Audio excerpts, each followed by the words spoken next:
about February board meeting January. for Ignite CDA. And if you'd all rise and help me with the Pledge of Allegiance, please. That's what happens when you really push What day is it? I pledge allegiance to the flag of the United States of America, and to the republic for which it stands, one nation under God, indivisible, with liberty and justice for all. Time's going by so quickly. Semi-retired. Yeah. And now it's time for public comment, if there's any public comment out there. No public. Seeing none, then I'll My favorite kind of public. entertain some action item for the consent calendar, please. I'll make a motion to approve the consent calendar for January 2025, which includes the board meeting minutes for December 18th, 2024, the payables as submitted, and the district monthly financial statements. Thanks, Sarah. Second. Moved and seconded. Any discussion, comments, questions? All in favor? Aye. Any opposed? Motion carries. Thank you very much. Next up, Mr. Burns, the Executive Director's Report. Thank you, Mr. Chairman.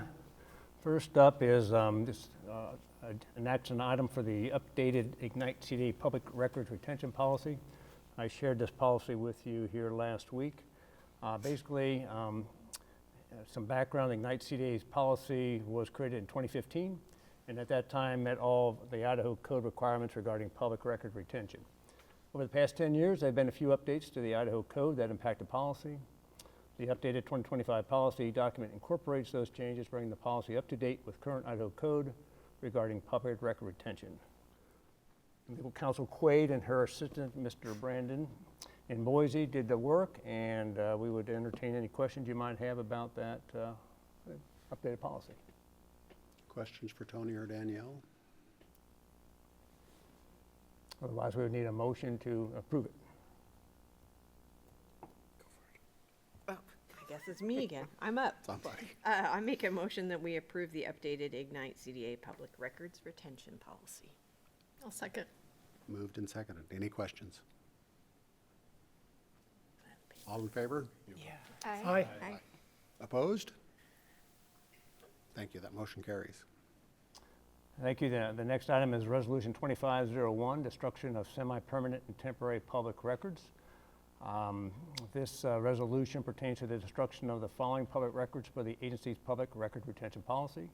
Temporary public records, documents, and statements dated prior to October 2022, and semi-permanent records dated prior to October 1st, 2019. Those adhere to the retention policy guidelines, and those documents are listed in the resolution that I sent you. So we do this every January, just kind of to adhere to the record retention policy.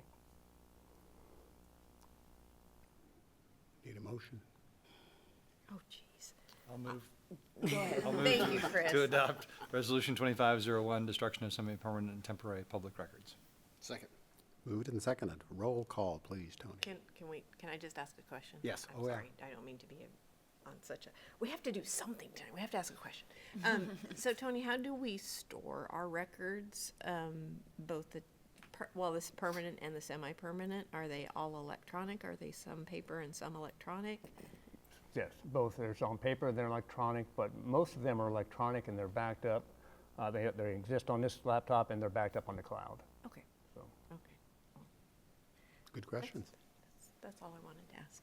Just The for cloud, wherever the clarification. cloud Yeah. is. It's Okay. on one of those clouds up there. It's on the cloud. Tony, could you explain the cloud, please? How much hours do we have? Ready for the roll call, Mr. Chairman? I'm still wondering if it's January or not, but yeah. Roll call, please. Evans, Yes. Arman, Yes. Meyer, Yes. Garcia, Yes. Metz, Yes. Hoskins, Yes. Jester, Yes. Mandel, Yes. Miller. Yes.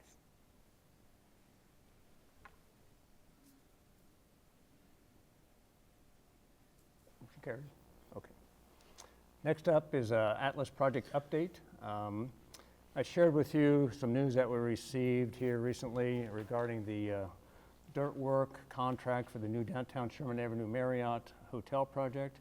Our Atlas Project contractor, Le Riviere Inc., had that contract in December. And unfortunately, it was rescinded by the ownership at the Marriott Hotel and was awarded to the Peck and Peck organization here in Coeur d'Alene. I contacted the Peck and Peck organization to see if we could still get some of that material, that good, fine structural fill material to take out to our Atlas project as we intended. Unfortunately, they already have other plans for it, so we are regrouping and refocusing to our efforts to look at the I-90 widening project by ITD. There's going to be plenty of materials moved out there. We need about probably the most 25,000 cubic yards. And our intent is to make sure that the folks that pick up the bid package that will be let in February are aware that we have a place for them to bring Deposit? some fine material for us to use. Hopefully that they will use that in their pricing and that we will be able to obtain what we need. So that's the game plan, to kind of get that site back to the preferred buildable grade. So that's ongoing. Hopefully we'll be successful. Next item is just a Atlas Project Phase 3 site update. The Atlas Project Ad Hoc Committee, which is comprised of the Atlas Project team members, myself, Ms. Quaid, Phil Boyd from Coeur, Hillary Patterson from City of Coeur d'Alene, Ben Wharton and Matt Anderson from Heartland Real Estate Consultants, and Ignite CDA board members Meyer, Miller, and Jester. And we'll meet in late January to continue discussions regarding the Attainable Housing Phase 3 site initiative. So that'll be the first meeting of the ad hoc committee, so to speak, on this, and we're going to kind of proceed down that path. Excellent.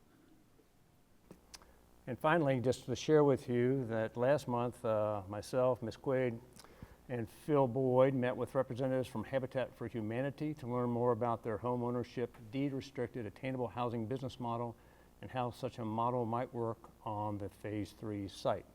So we're just going out, we're going to talk to other entities in our community that have done this to kind of learn what they do, how they do it, and see what kind of practicality it might have to our Phase 3 site initiative for attainable housing.